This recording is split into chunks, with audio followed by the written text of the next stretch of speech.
Welcome to Pindar Poetry. We hope you learned something new. You'll start by confirming prerequisites. Plug the Google speaker into power and make sure it has enough charge. Open the Google Home app and sign in with the account you'll use. This lets the device register to your profile. Once done, enable both Bluetooth and Wi-Fi on your phone and verify the router network name. This matters for setup.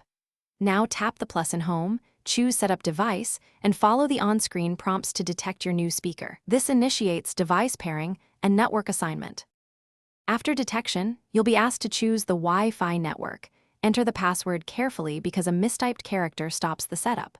Assign the speaker to a room and give it a clear name so voice commands map correctly. Next, select your default music service and link accounts if needed for seamless playback.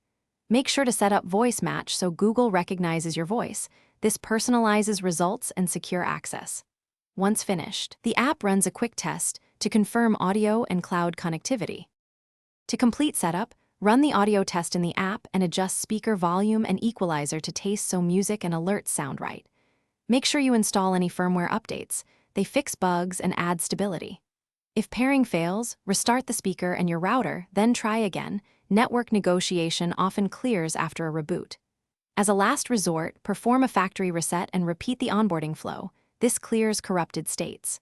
If problems persist, check that your routers too. 4 GHz band is enabled.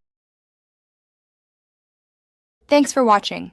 Consider subscribing if we helped you.